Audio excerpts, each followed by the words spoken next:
Good afternoon, everybody. I see that some of you have already been chatting like the awesome chatty people I want you to be.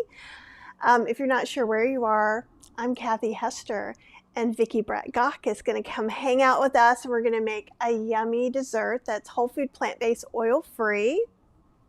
Nothing to complain about with that. And actually, I was thinking your banana split mini Bundt cakes would even be good with a scoop of my banana split ice cream on it, for those of you who are, feeling a little extra.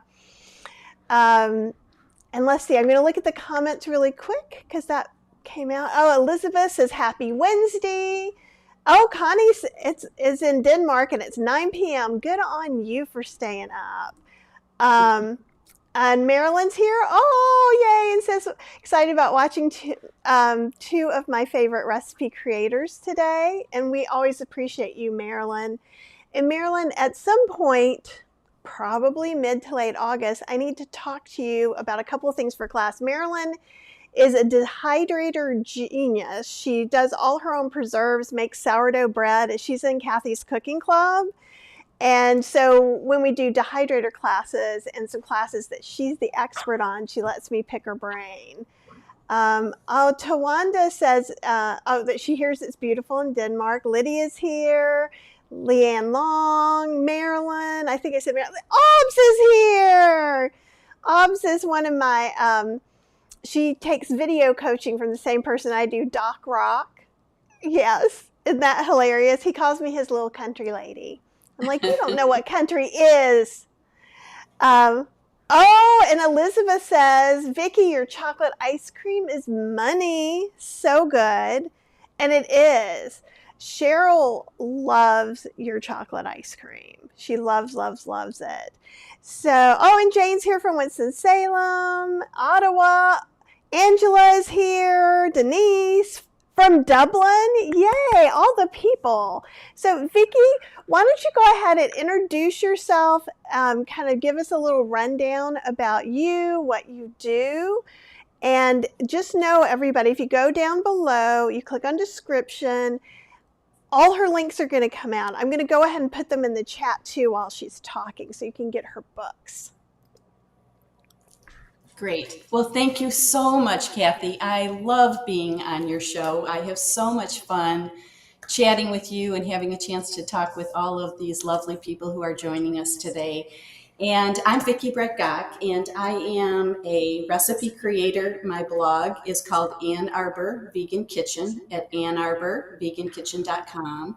I am also a cookbook author of my first book, which is called the Plant-Based for Life Cookbook, with the subtitle, Deliciously Simple Recipes to Nourish, Comfort, Energize, and Renew. And this is available on my website. It's over 100 recipes that are all whole food, plant-based, oil-free, sugar-free, and actually gluten-free, with the exception of a couple places where whole wheat pasta is mentioned. But of course, you could always substitute that out. And I am also a certified personal chef, and also a plant-based culinary instructor. And a lot of the work I do is as a coach. So I'm also a master vegan, certified vegan lifestyle coach through Main Street Vegan Academy. And I work with clients across the country who are trying to figure out how to transition to a whole food, plant-based lifestyle. I'm also Starch Solution certified through the McDougall program, and a number of other certifications that have become extremely important to the work that I do. So I do wellness counseling, lots of things. So all kind of related, customized work, helping people learn how to do this in whatever obstacles they're, coming across, whether it's figuring out how to do it in their kitchen or meal planning or, all of the things that we all kind of work through in this lifestyle. So that's the main thing. And I love that book. And let me ask you a couple of questions.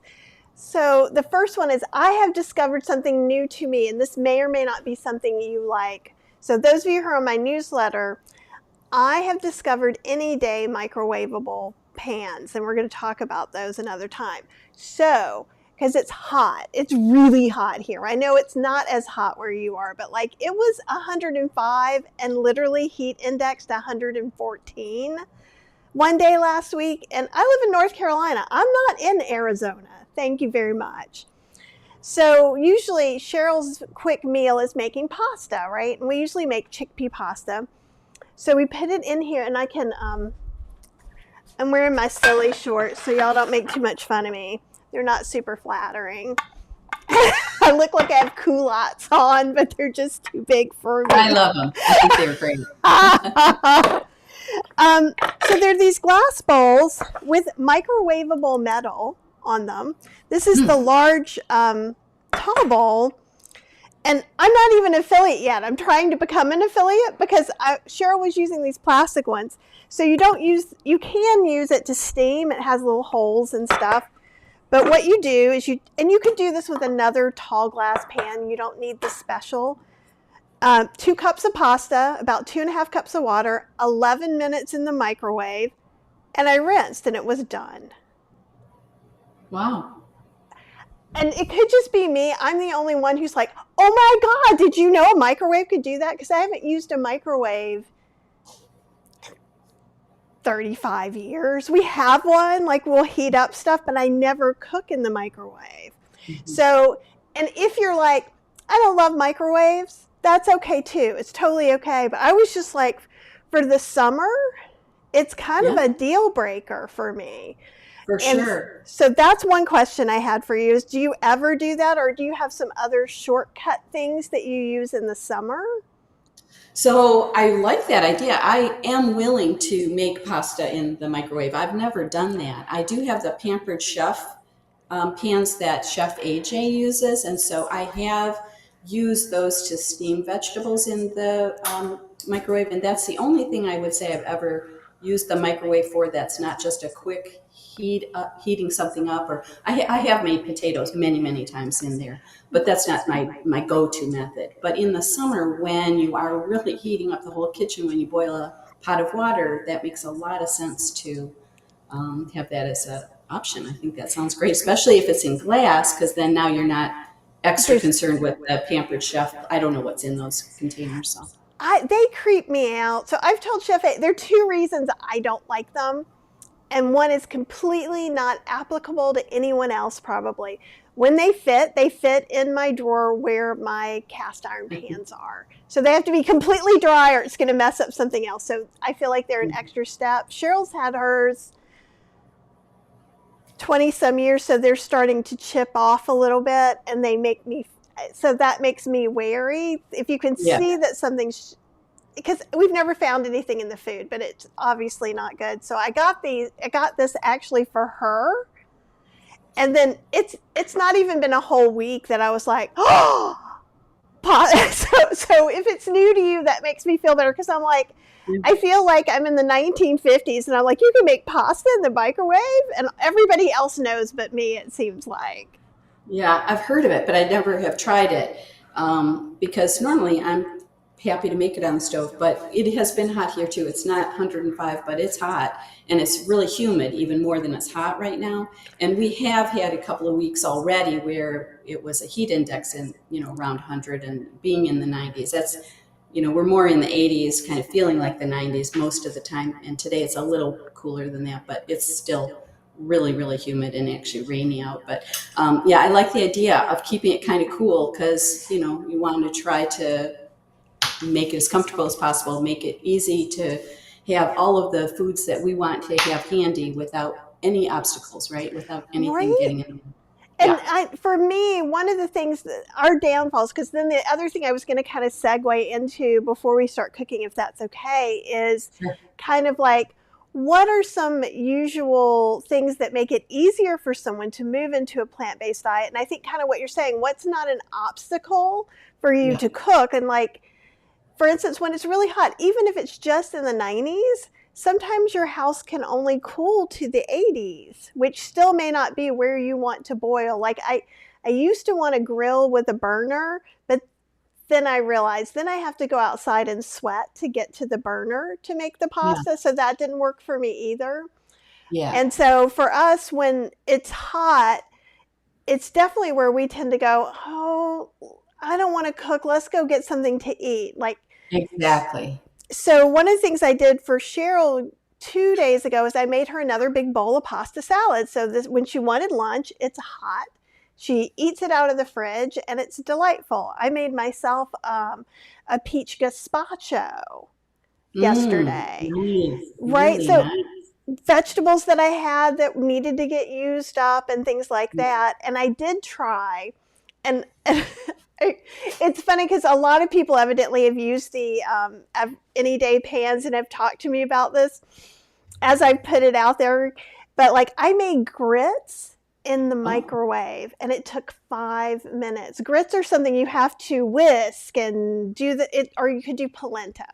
For you Hmm. people up north who go, grits are gross, but polenta is good. Same thing, yeah. It's the same thing. Same But thing, yeah. so usually grits often are white. Polenta Yeah. is often yellow, but literally they can Just you depends on the color of the corn, right? So, right. You can have blue yeah. or red Exactly. even. So, Mhm. what are some of your top tips for transitioning, or maybe especially for keeping food either for right now in the summer months, or maybe if you just get hot? Because I find that sometimes in the summer now, I'm more likely to get seasonal affective disorder than the Mm. winter. It used to be the winter for me. So it's harder Mm. for me to cook. So I think that's such an important question because we're all different people and we all have, I mean, and I've just noticed this too, just as I've, through the years, I wasn't always so sensitive to the heat, and it really does affect me now. I don't have the broad range I once did of being comfortable.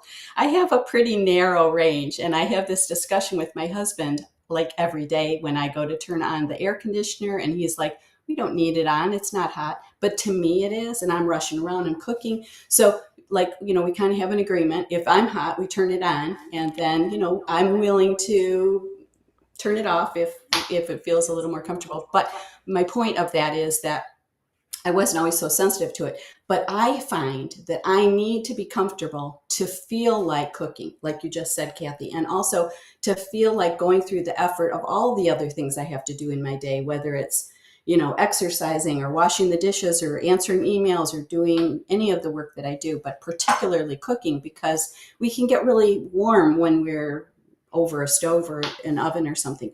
So I think it's really important to figure out what you need and then make that work for you. And so for me, I've got to be comfortable. I also have to have food handy. So I've got to have something available, or I'll want to do something like do carry out or, something like that too.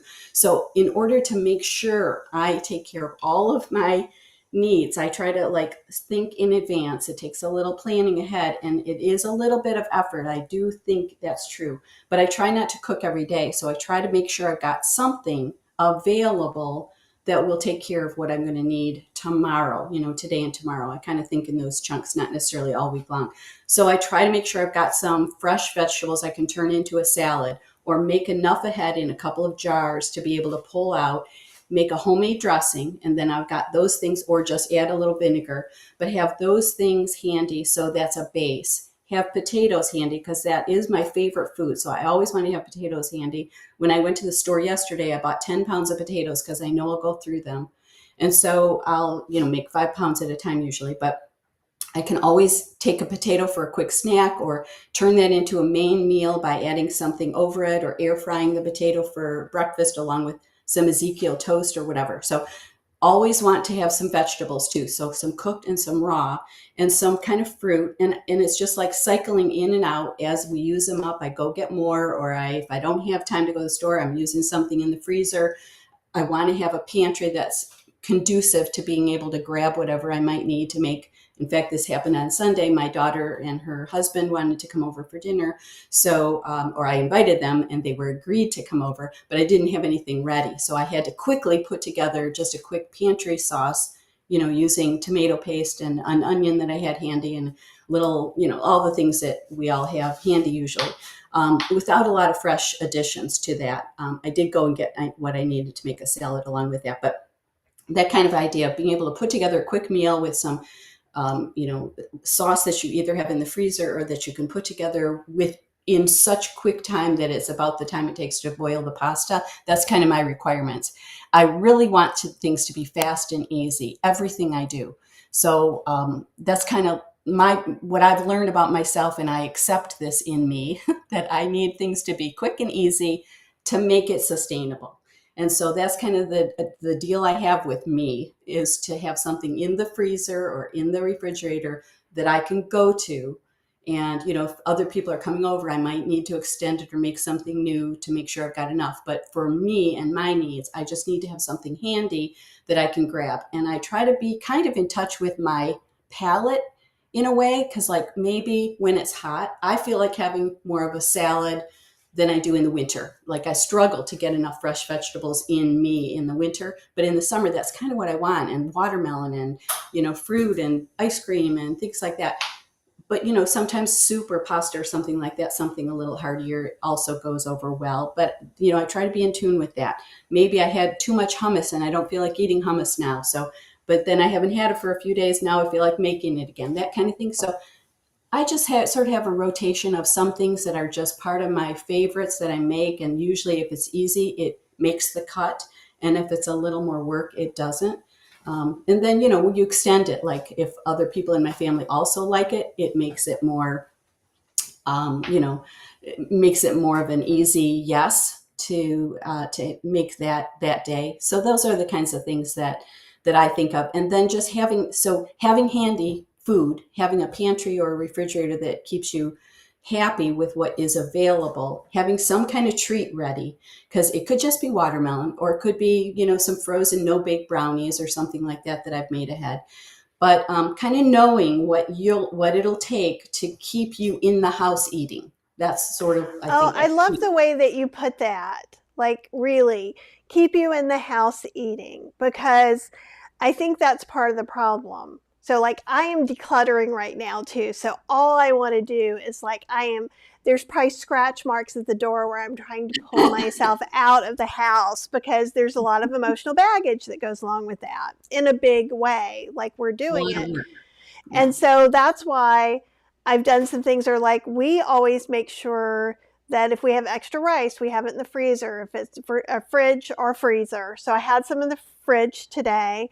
I had some miso eggplant steaks I made in class on Saturday. So I actually divvied it up. So half of it was my lunch, half of it's now packed together, ready for my lunch tomorrow. And you know what?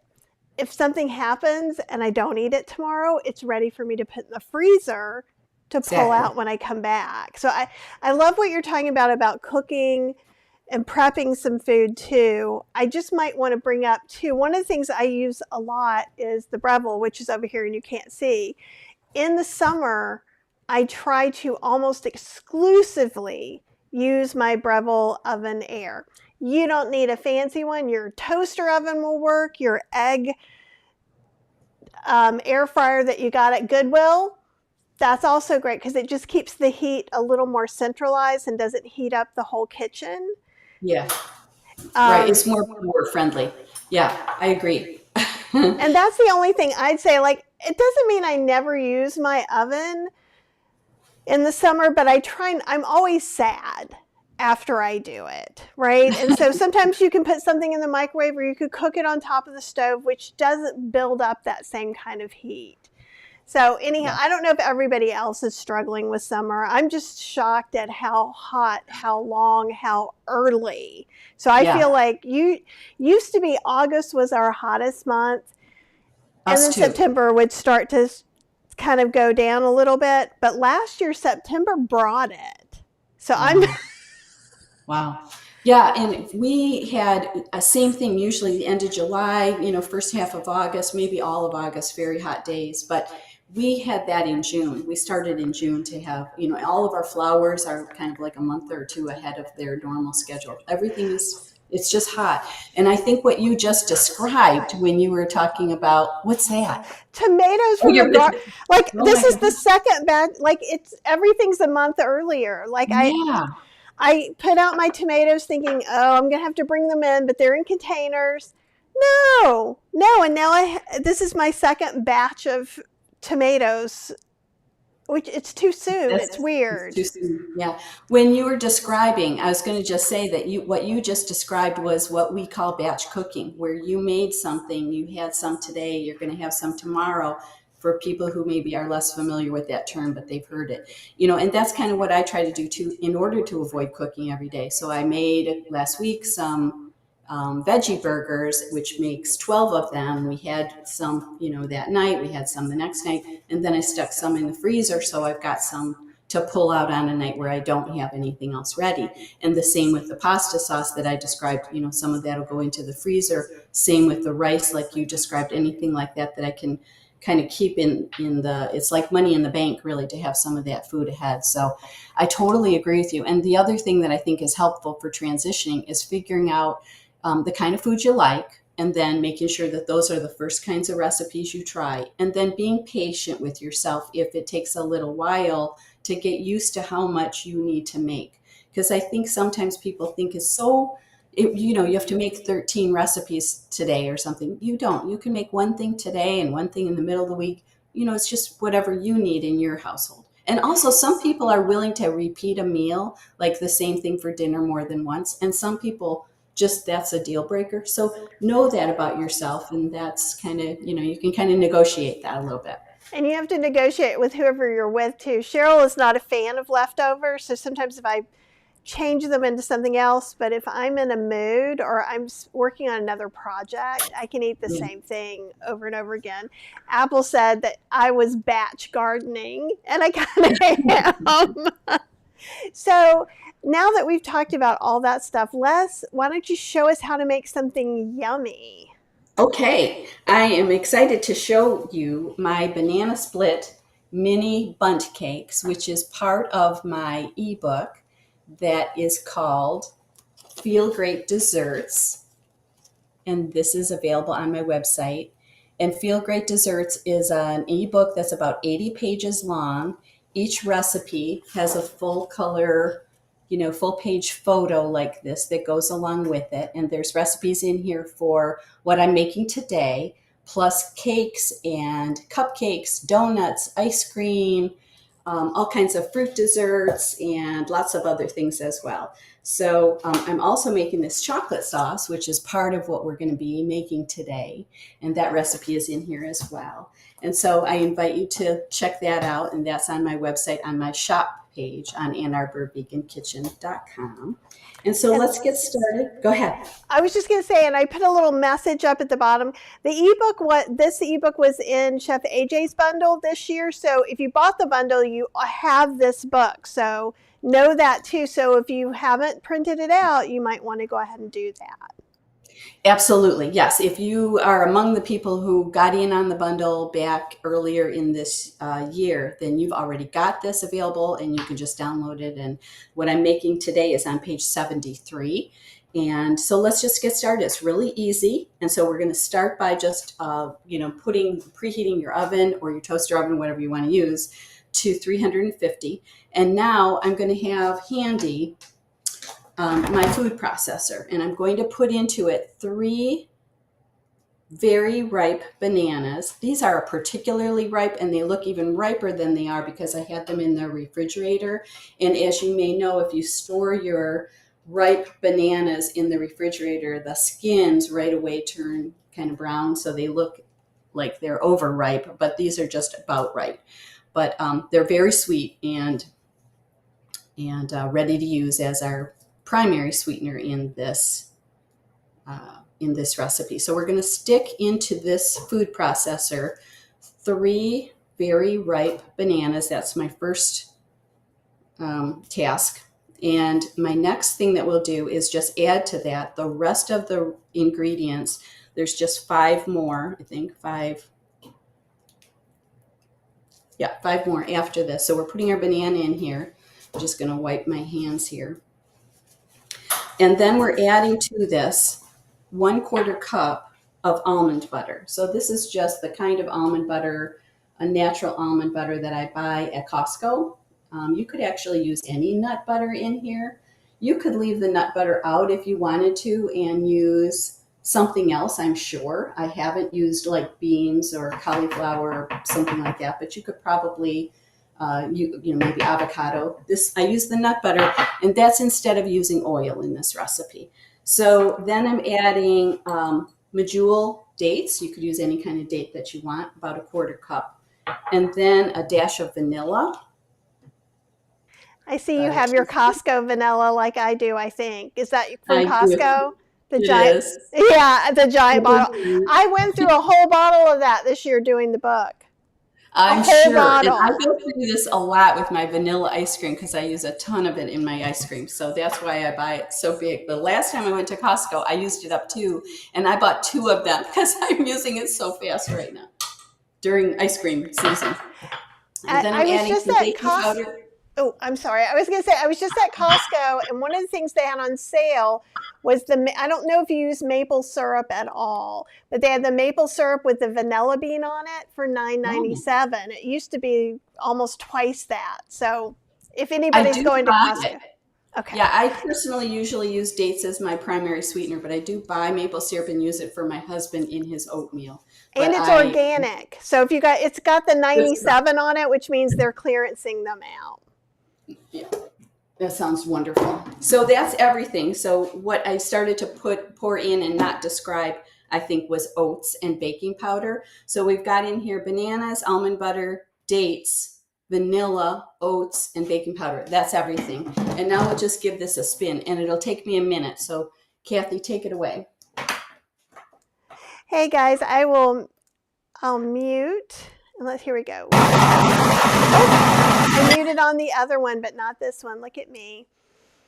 So I'm seeing things like Tanya and Apple both love Costco vanilla, and here's the tiny bit left in my bottle.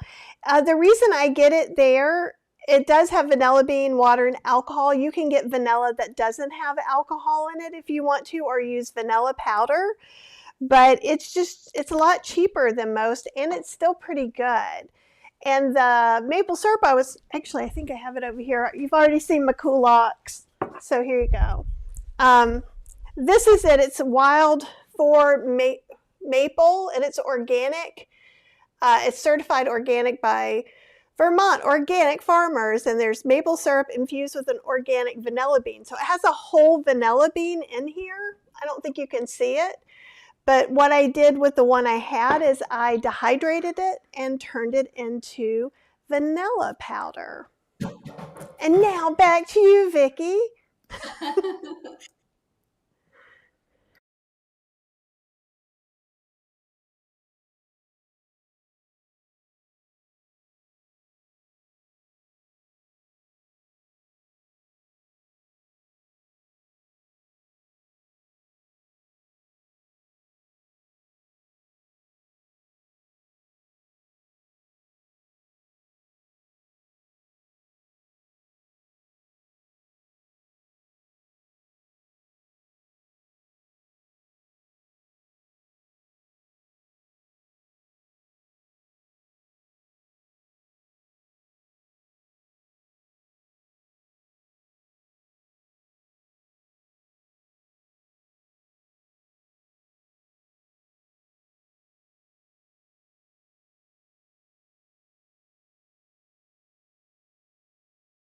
And now we're ready to put it in the oven. I messed you up. You were muted, and I'm so sorry. That's my fault.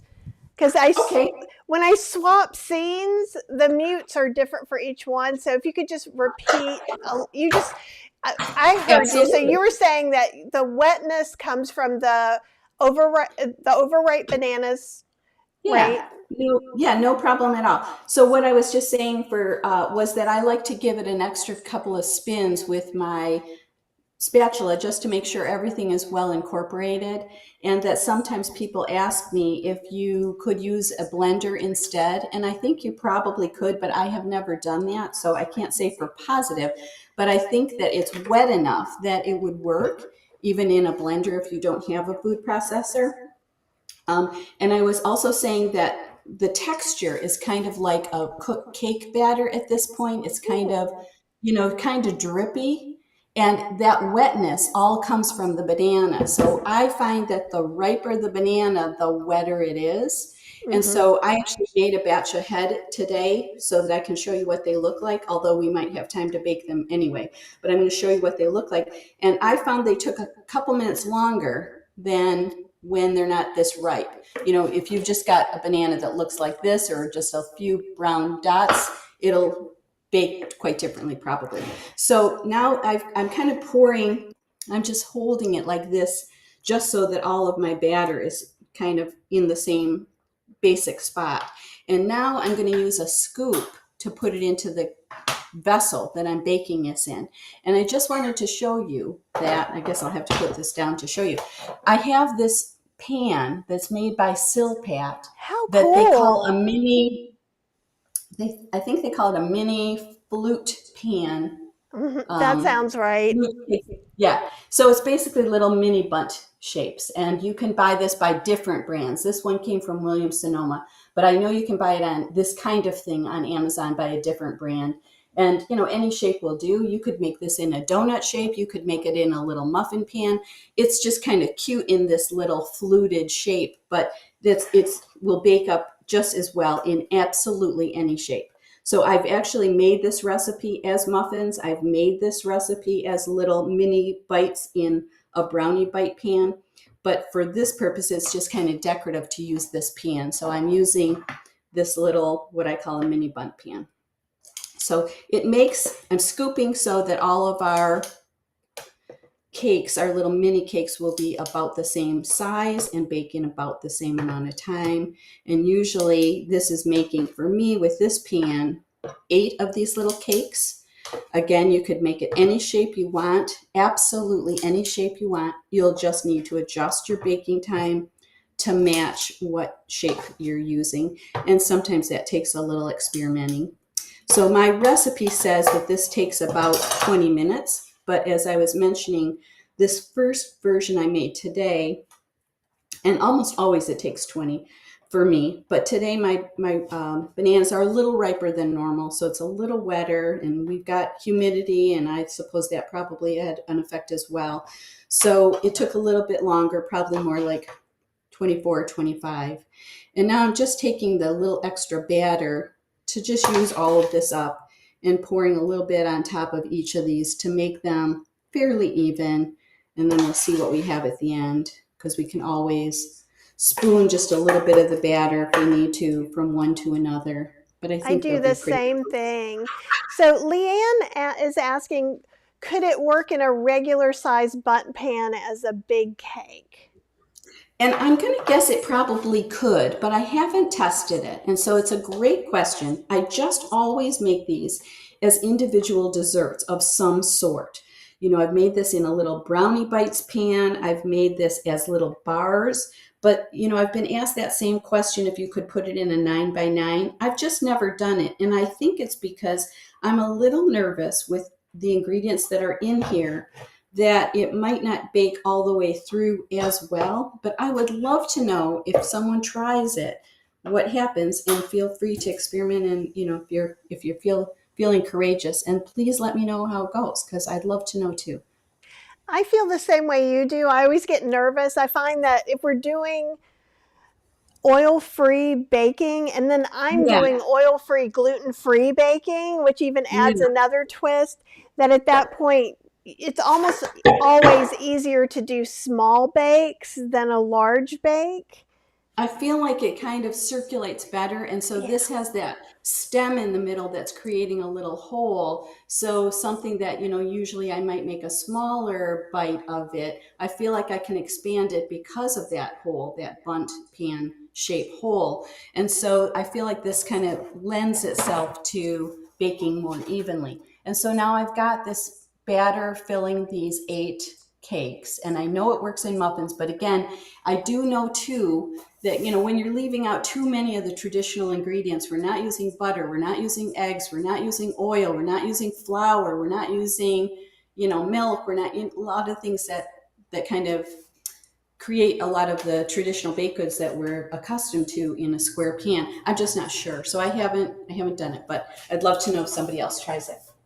So I'm going to put this into the oven at 350, and I'm going to mark it. I'm going to make my timer for about 22 minutes, and then we'll see if it how things go.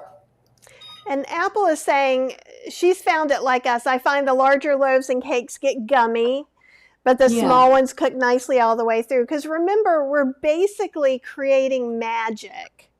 We're creating it. I know, that's always what I think. It is like magic because there's nothing in here that reminds you of in a cake, practically, other than the banana. Right? And so it's so different. And since I always talk, because I am not a follow the rules kind of person, and baking is very much a chemistry following the rules. So, you know, you're trying to make the crumb a different texture or this raise higher, and we're just trying to have something that reminds us of cake. And so sometimes some things might be a little gummy and you can cook it a little bit longer or something like that, but it is a lot easier on your ego and to have it come out.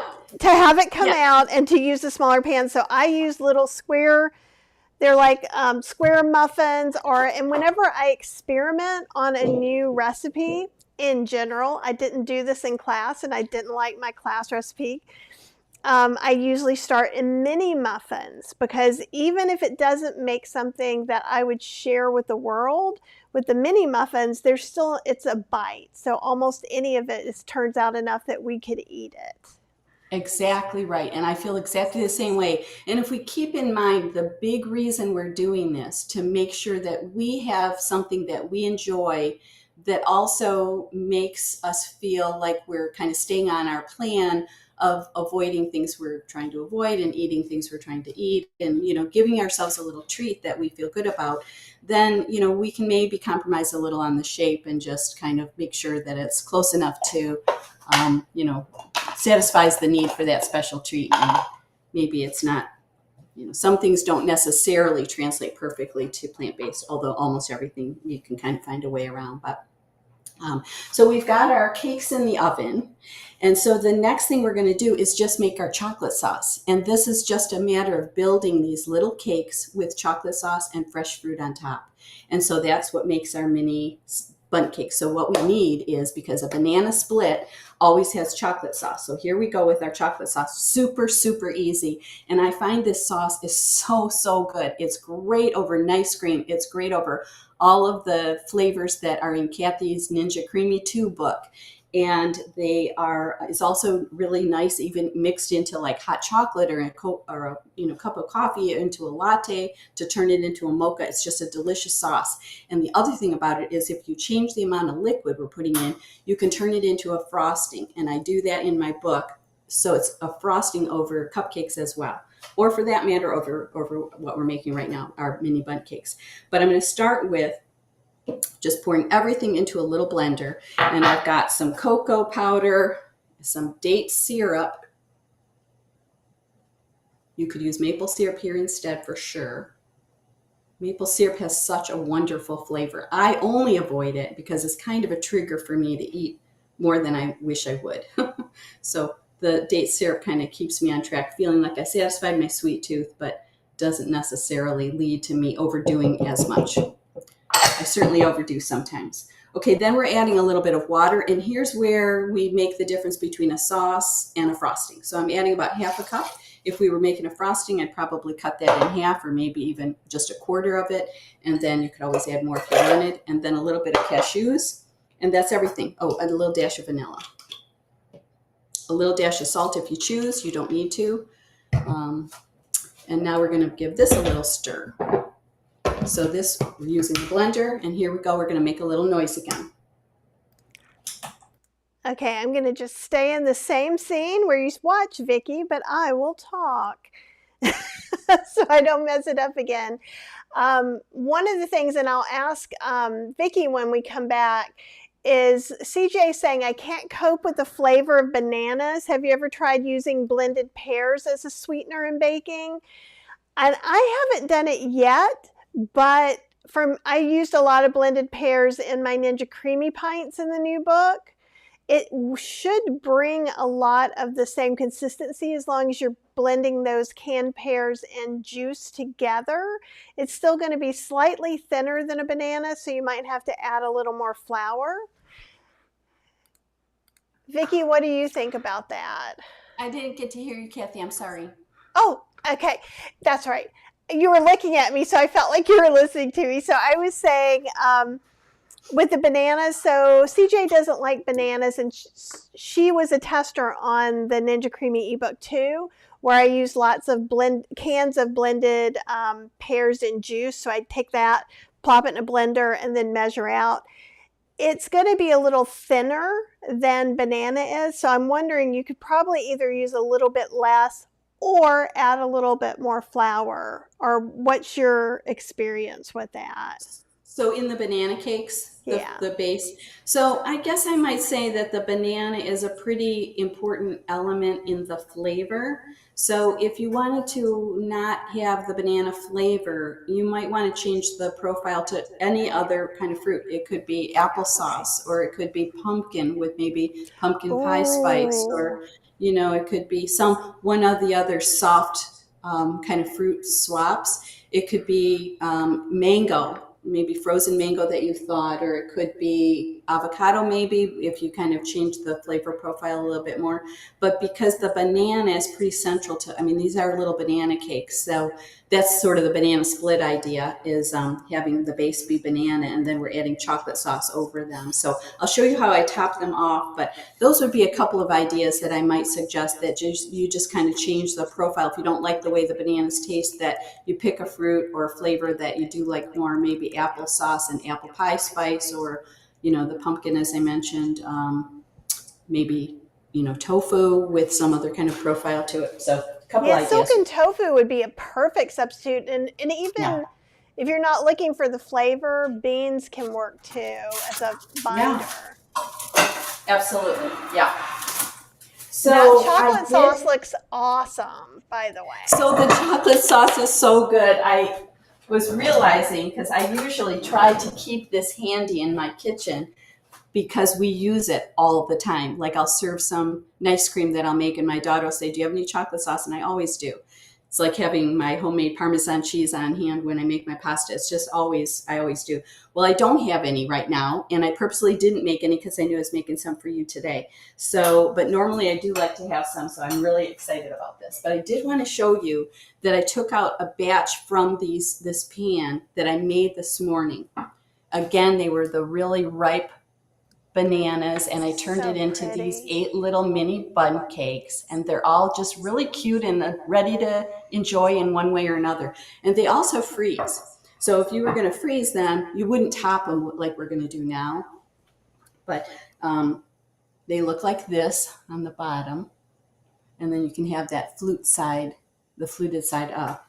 So we'll just take a couple here, maybe 3, and we'll top them. So I can show you how we finish these off.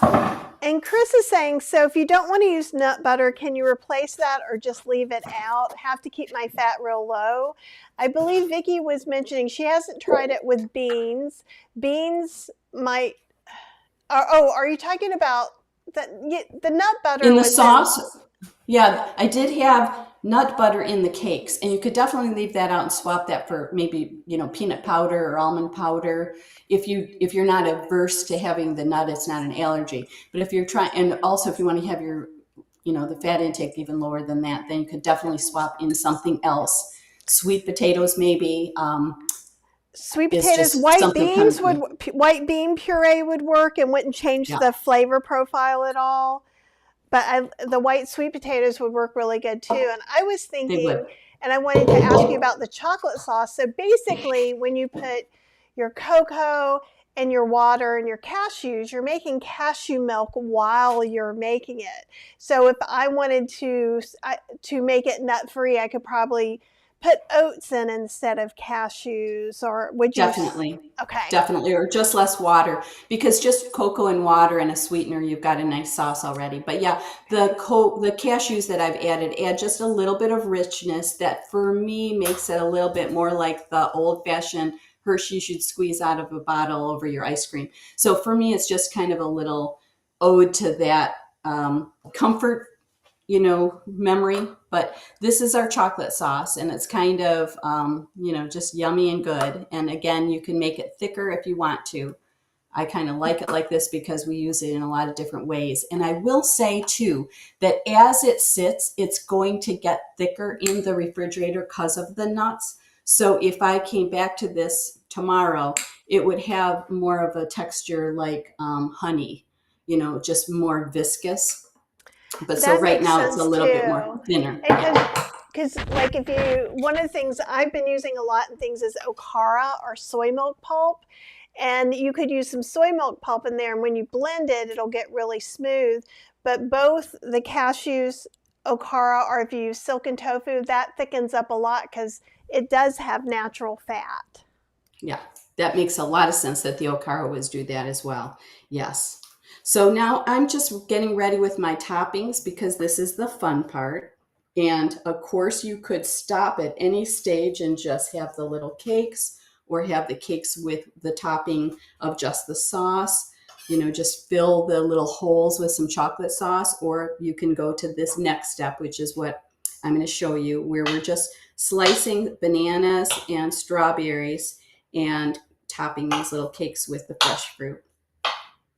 You could also add, pineapple if you wanted, or chopped nuts, or whatever you used to have on an old-fashioned banana split. Again, that's just kind of like a little bit of for me, kind of a memory as a younger person, that we used to kind of indulge on these special huge banana splits in these big boats with these, the bananas and 3 scoops of ice cream, topped with, I can just picture now 3 different toppings, and the chocolate sauce and the whipped cream, and it's kind of gross when I think back now what those things taste like. Really, it's not it. But the things that are kind of stay with me that were good, and that's why I'm kind of making this variation of it, is we'll just put on some chocolate sauce, and we'll top it with a little bit of fresh fruit. We've got some strawberries here that I chopped, or sliced, I should say. You kind of can't have too many of this part. And then a little bit of bananas on top of that.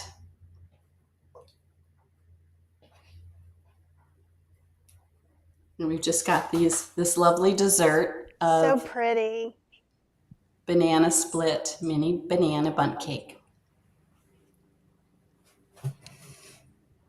I want one. They're really good.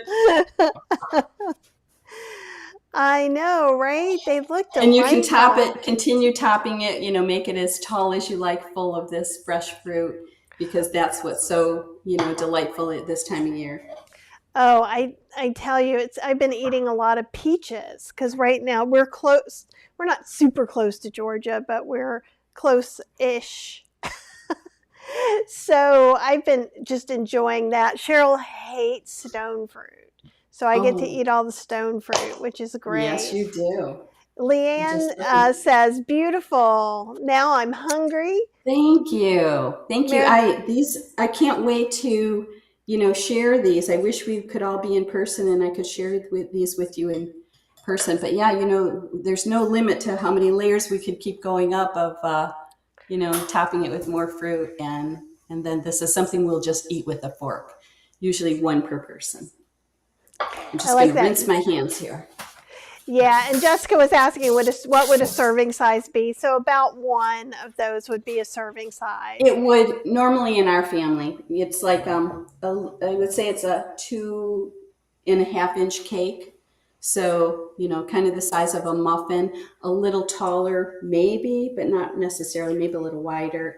And then it's got that very thin middle because of that spoke in the, the hole in the middle of as we baked it. But, and then topping with fresh fruit, it's really not a pretty light dessert. There's no oil in it. It's just the bananas in the batter with the, a little bit of the sauce and so forth. So yeah, maybe we'll top a little bit more sauce on top. Yum. I liked your idea too of some pineapple. We used to do there was like one of the toppings, because there was a certain place I went for banana splits when I was younger. And so they had the Neapolitan ice cream scoop. So it was all mixed together. So you got chocolate, vanilla, and strawberry in each scoop, which is how I made my banana split ice cream. So I started off, yeah, that'd be Believe it or not, awesome. I do have a little bit of leftover fresh pineapple that we sliced up. So I think for the first time ever, live on Kathy Hester, we're adding pineapple to our banana splits. Living on the edge. I like that. I like that very much. Oh, yum. Oh, yes. That looks so, so good. Yes. Thank you for the inspiration to add the pineapple. I know. There can't be enough fruit for me in the summer. I know. Me too. Me too. So there we have it. And we've got our other cakes in the oven. They've got about 7 minutes left. Maybe 9. We'll kind of see. But yeah, they're kind of still baking away. Okay, let's see. We've answered most of the questions as we've gone along. Nancy was asking if either of us have a favorite brand of date syrup. Do you have a favorite brand? You know, that's a really great question, and I'll be honest with you. I have, the last couple of times I've used date syrup, bought an organic date syrup on Amazon that was off my name brand that I usually get, and I haven't thought the flavor was as good. It works, it's much less expensive, and especially if it's in the background, but if it's a primary flavor like it is in my vanilla ice cream, I really, really like the Date Lady kind. I think it's just exceptionally delicious. I like the Date Lady too. Yeah. You can also make your own. So like if you have either of the Ninja Creami ebooks, I give you date syrup and date paste in both. They're not hard to make. Some people prefer to not use date syrup because the fiber is removed. Mm-hmm. So if you're making it at home though, what I would do is put it in the freezer, and then like, especially if you're not a fan of bananas or something, you could use some of that fiber in there, kind of the same. It wouldn't be a one-to-one to what we're using all the Okara for, but like I got a juicer and I made pulp burgers on July 4th and things like that. So I like to take whatever fiber you're removing, you almost always, obviously the seeds from the dates would be an exception, although yes. I think you can roast them and make a tea out of them. But I haven't gone that far. But like, so if you're taking something out, that's why some people don't prefer date syrup and they prefer date paste. But I do think you get a more unique flavor sometimes with date syrup, and depending, you need something that is liquid. Too. You do. Sometimes you do, because dates don't always dissolve entirely, and the date syrup will suspend really nicely. But many, many times you can just swap the dates or use date paste instead. But that's a really good point. With your date syrup that you make, do you also strain out the liquid? I do. Okay. And then I was thinking because I think before I put it in my compost, but I think what I would do, because I was trying to think if I did it right this moment, I would put it in some ice cream. Like almost everything that gets strained out, except for the juice pulp right now, could go into, so if we have leftover oatmeal, if we made still cut oatmeal, half a cup in the Ninja Creami, build up the other ingredients, blend it together, or Okara, or nut milk pulp. All of that stuff I reuse, and I think the date pulp would be fine too, and it helps thicken it.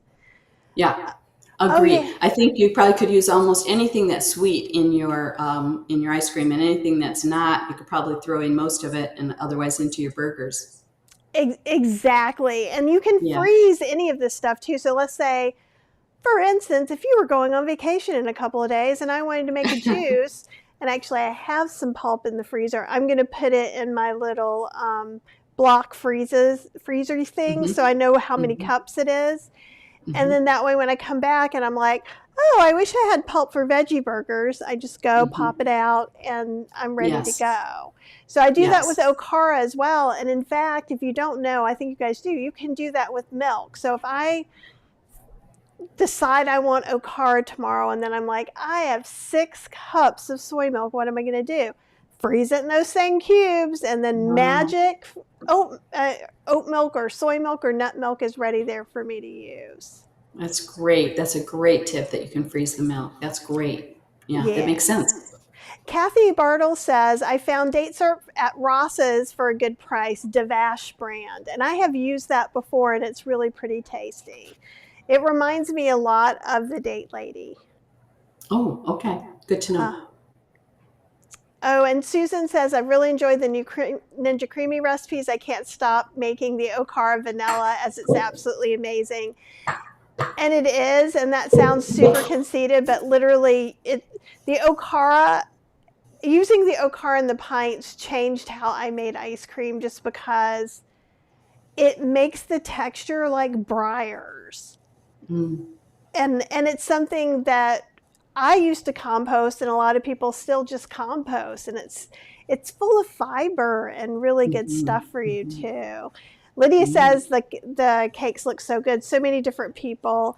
Kathy said, miss the addition of cashews. How much? Do you want to go over the ingredients for the chocolate sauce one more time? Sure. It was a 1/4 cup of date syrup and a 1/4 cup of raw cashews, and 1/2 cup of water or less if you want it a little thicker.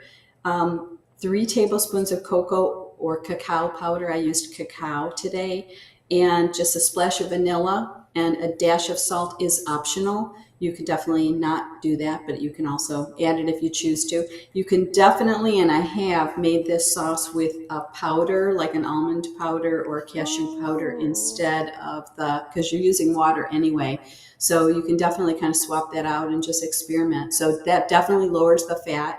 It changes the texture a little bit because it is part of the fat is part of what thickens it, so that it becomes tomorrow a little bit more like a frosting drizzle, or more like a glaze, rather than, it's more like a hot chocolate right now texture. So, but yeah, as it starts to sit in the refrigerator, and because you can keep this literally for a couple of weeks, and just use a little bit at a time if you want to garnish whatever little dessert you might be having, or to add it to your coffee in the afternoon or something. So yeah, those are just kind of fun little tips, and you can experiment with that, but you can definitely swap out the cashews for something else, or even leave it out entirely. I think that's great. Apple says, I get my date syrup at a Persian market, and it's called date molasses there. That would be a great thing to do. I haven't been there, so I would assume, and we all know what happens when you assume in our age group, right? Like, don't you remember the Odd Couple episode?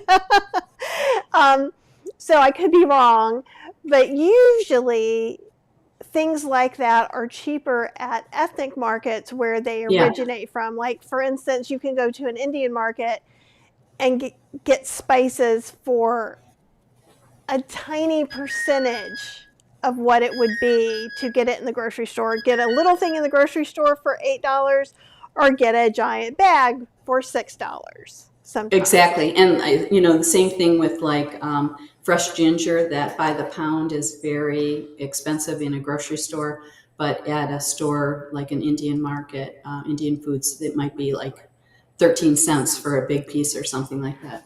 It is amazing. And so going to your ethnic markets too can be just really exciting, because you'll find new to you stuff, and almost all of them have some really interesting, like, vegan options. And so I go to the Hispanic market to get my dried chili super cheap, or to get limes, cilantro, sometimes even beans and rice can be cheaper there. You will find the most beautiful, giantly long basmati rice at an Indian market. Like, things like you don't even see very often. So now I could spend a whole vacation. Like, I could spend 2 weeks just going every day to a few new to me markets, and I would be excited. So your mileage may vary, but especially during the pandemic when we weren't traveling, like not in the, when we were still going to stores and stuff, we'd mask up, we go, and you felt like you went somewhere different. You were out Yeah. of your normal routine, and that's Yeah. also very pleasant. It is, and it's fun to explore because it's exciting to discover. So when you kind of find whether it's a special, like a great price on something you use all the time, or a product you've never seen before, or maybe like, it's a hot pepper that you don't normally use and you want to experiment with it in a sauce or things like that. That's just fun to, we play with food all the time. So it's always fun for us to kind of like expand our palette a little bit, like our artist palette, our colors, right? I love Different that. flavors. Yeah. And kind of speaking to that too, because I know we're all making oatmeals. Like most people love oatmeal. And I usually make mine cold in the summer and hot in the winter.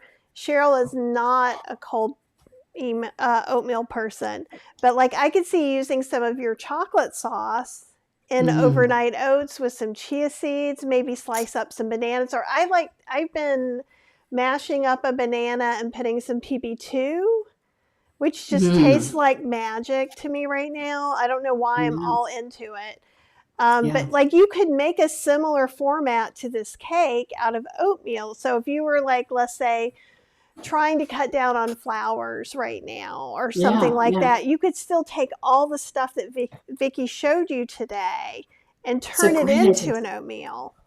Yeah, turn it into an overnight oats, just, some oats, just like you just built with maybe some dates or a little maple syrup if you want, some strawberries, bananas, fresh bananas, some pineapple, whatever flavors you like, just in an oats jar. I love that idea. And maybe top it with a little chocolate sauce, and you could use something, lower the fat in that by avoiding the nuts entirely and just making a sauce of the cocoa and the water even, and a little sweetener of your choice.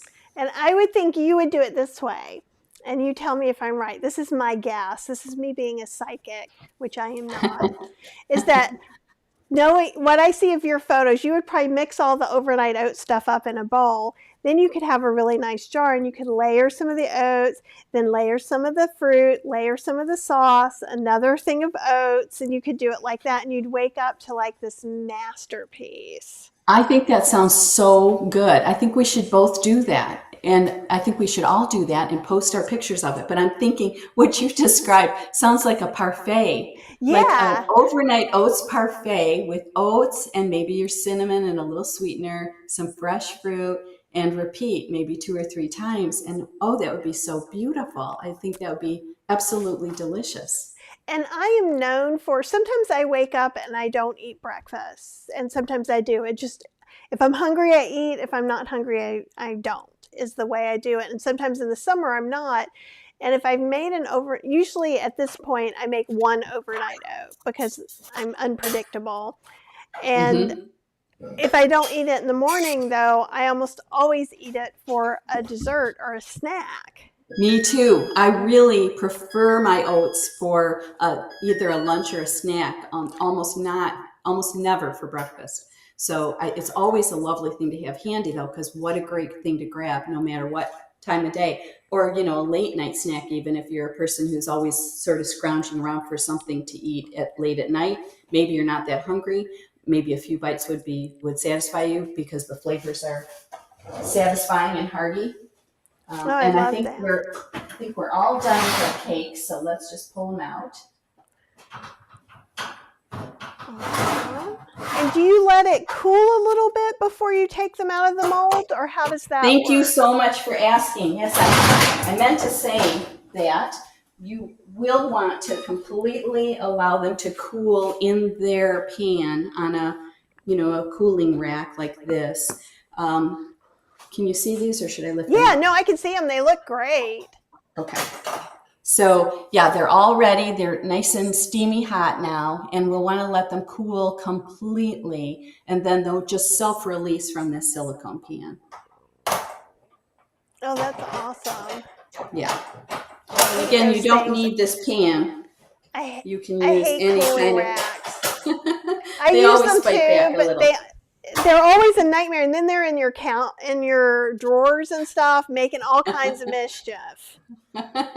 They do have a mind of their own, but they sure come in handy.